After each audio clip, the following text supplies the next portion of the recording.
117 ഒരു case charge ചെയ്തവൻ. ഞാൻ എന്ത് വേണമെങ്കിലും ചെയ്യാം. അയാൾ അങ്ങനെ വെറുതെ വിടരുത്. ഞാനിവിടെ മാനവും മര്യാദയായിട്ട് കഴിഞ്ഞുകൂടുന്നവനാ. സത്യം. അത് ഞാൻ എന്തൊരു ദ്രോഹമാണത്. അതെ, അവന്റെ തൊപ്പി ഊരി ഞാൻ നിങ്ങളുടെ കയ്യിൽ തരാം. പോരാത്തത് 1 വർഷം ഞാൻ അവനെ അകത്താക്കും. മനസ്സിലായില്ലേ? തുക തൽക്കാലം ഇത്രേ ഉള്ളൂ. മതി മതി, ഇത് വെറും കോടതി ചെലവിന്. ഓക്കെ, നമുക്ക് ബാക്കി കോടതിയിൽ വെച്ചിരിക്കാം. Okay okay, right, thank you. Okay. എന്തോ ഒരു നല്ല മനുഷ്യൻ. തക്ക സമയത്തിന് തന്നെ വന്നു ചേർന്നു. ദൈവമായിട്ട് ഇവിടെ കൊണ്ടുവന്ന് വിട്ടതാ. ഈശ്വര.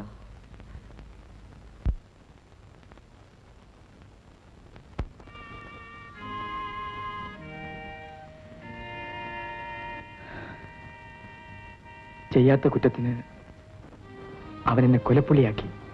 അപ്പോൾ പത്മാവതിയെ കൊന്നത് കബീറല്ലേ? ജയന്തി ചേച്ചിയും അങ്ങനെയാണ് ധരിച്ചിരിക്കുന്നത്. നിങ്ങൾ തമ്മിൽ പ്രേമമായിരുന്നു എന്നറിയാം. മതം മാറി കല്യാണം കഴിക്കാൻ അവൾ തയ്യാറാകാഞ്ഞ് നീ അവളെ കൊന്നെന്നാണ് ഞങ്ങൾ അറിഞ്ഞത്. പ്രോസിക്യൂഷൻ കേസ് അങ്ങനെയായിരുന്നു. ആ ശേഖരം മുതലാളി പണം കൊടുത്ത് സത്യം അങ്ങനെ വളച്ചൊടിച്ചു. പത്മാവതി പിന്നെ എങ്ങനെ മരിച്ചു?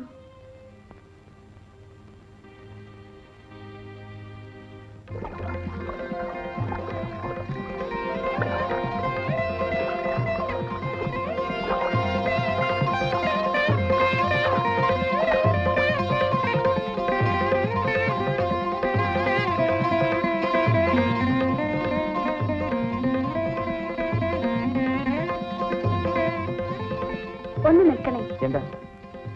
സാമൂഹ്യക്ഷേമ കേന്ദ്രം എവിടെയാ? ഇവിടെ അടുത്താ. വരും.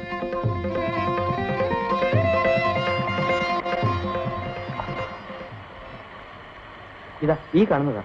വരട്ടെ.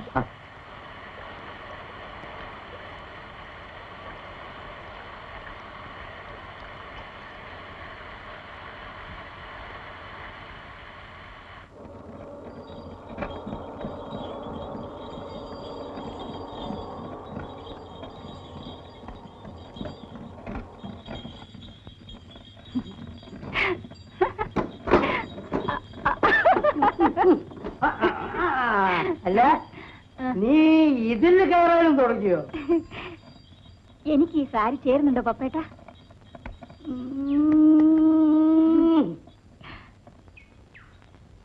നിന്നെ സാരി ഇല്ലാതെ കാണാനാണ് എനിക്ക് ഇഷ്ടം. അതിരിക്കട്ടെ, നീ എവിടെ പോയിട്ട് വരുന്നു? എനിക്കൊരു ജോലി കിട്ടി പപ്പേട്ട. അപ്പോ പഴയ ജോലി? കൊച്ചുങ്ങൾക്ക് പാല് കൊടുപ്പ്. കല്യാണം കഴിയാത്ത നീ എങ്ങനെ കൊച്ചുങ്ങൾക്ക് പാല് കൊടുക്കുന്നു? അത് ആ പാലല്ല. ഏത് പാല്? പോഷകാഹാരം. പാവപ്പെട്ട കുട്ടികൾക്ക് പാല് കൊടുപ്പാണ് എന്റെ ജോലി. ഈ പിള്ളേർക്ക് പാലും റൊട്ടിയും കൊടുക്കുമെന്ന് സൂക്ഷിച്ചു വേണോ. നാട്ടുപുറത്തെ പിള്ളേരാണ്, ദഹിക്കില്ല. പപ്പേട്ട അങ്ങോട്ട് വാ. ഞാൻ കൊറേ പാൽ പൗഡറും റൊട്ടിയും എടുത്തു വെച്ചിട്ടുണ്ട്. ഒന്ന് വിട്ടു തരുമോ? എപ്പ വരണം? എവിടെ വരണം? നാളെ രാവിലെ അങ്ങ് സെൻട്രലില്. അങ്ങ് സെന്ററില്? Okay okay okay. അല്ല, ഇത് നിന്റെ അല്ലേ? Okay okay okay okay okay.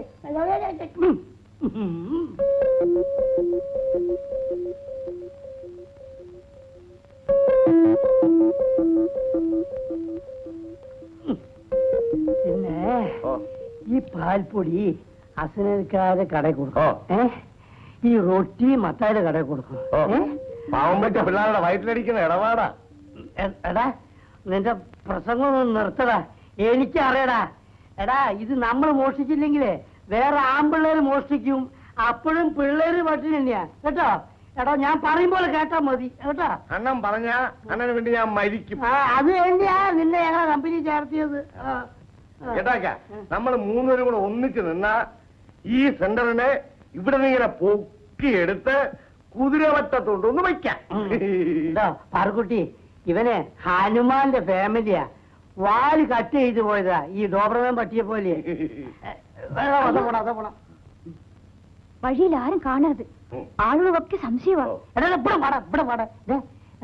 ഒന്നോട് തരുന്നു ഞാൻ. എടാ, ഇതിനകത്ത് എന്താണെന്ന് ചോദിച്ചാൽ നീ എന്ത് പറയും? കോഴിയാന്ന് പറയും. കോഴിയോ? ഓ കോഴി. എടാ കോഴി റൊട്ടിയുടെ രൂപത്തിലോ? അപ്പൊ ചാരായമാന്ന് പറയാം. വേണ്ട കഞ്ചാവെന്ന് പറഞ്ഞു. എന്നാ കഞ്ചാവാന്ന് പറയാം. നിന്റെ തലയിലെന്താടാ? പാൽപ്പൊടിയും റൊട്ടിയും. ഓയ്യോ നീ ഒരു ചുക്കും ചെയ്യണോ? നീ ഒന്ന് പറയണ്ട, നീ പോയാ മതി. പോ പോ, പോ.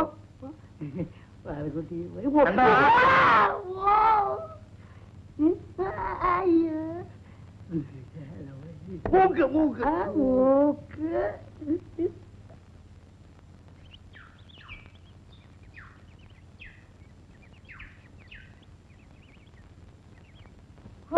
ദാരിദ്ര്യവാസികൾ പാലി വേണ്ടതോലെ പാത്രം വെക്കടാ.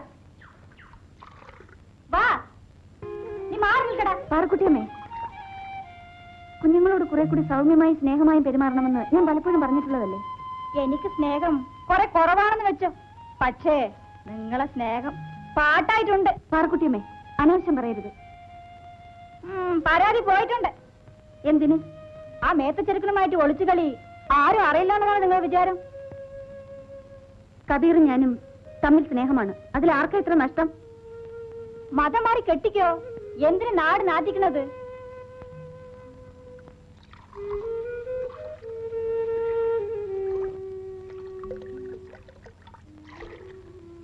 പാർക്കുട്ടിയമ്മേ, പാലെന്താ ഇത്ര നേർത്തിരിക്കുന്നത്? എന്നാ നാളെ മുതൽ നിങ്ങൾ തന്നെ കാച്ചി കുറുക്കി കൊടുക്കും. എന്നാ പിന്നെ നിങ്ങളുടെ ആവശ്യമില്ലല്ലോ. നിങ്ങളുടെ പാൽപ്പൊടി മോഷണം ആരും അറിയില്ലെന്ന് ധരിക്കരുത്.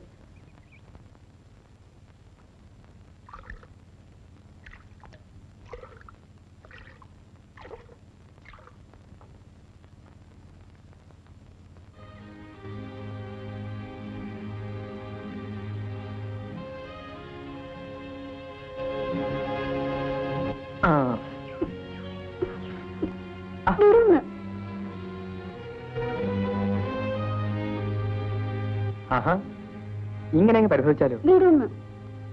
പിന്നെന്തിനാ കാത്തുന്നത്? ചേട്ടൻ എപ്പോഴും തമാശയാ. ഇങ്ങനെ മുഖം വീർപ്പിക്കാൻ എന്തുണ്ടായി?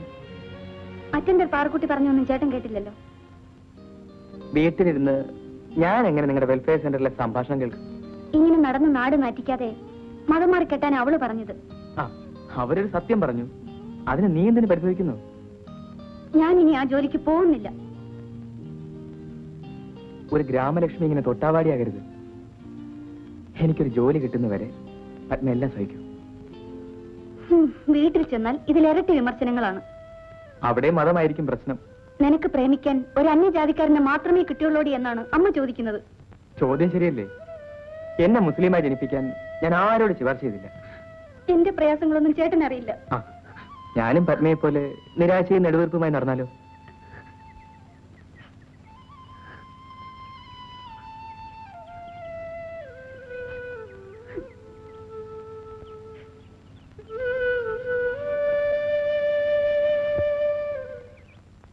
ഞാൻ പാൽപ്പൊടി മോട്ടിച്ചെന്ന് പറഞ്ഞ് അവൾ എന്റെ പേരിൽ റിപ്പോർട്ട് അയച്ചിരിക്കുകയാണ്. അവളെ ഞാൻ വിളിച്ചെന്ന് നീ അവളോട് പോയി പറഞ്ഞില്ലേ? അതിന് അവൾ തന്ന മറുപടി മുതലാളിയുടെ മുഖത്ത് നോക്കി പറയാൻ എനിക്ക് നാണാകുന്നു. പാറക്കുട്ടി പേടിക്കണ്ട, അവളെ. അയ്യോ, അത് വേണ്ട മുതലാളി. പാറക്കുട്ടി പോ, ഞാൻ അങ്ങോട്ട് വരുന്നുണ്ട്, നീ അവളോട് പോയി പറ.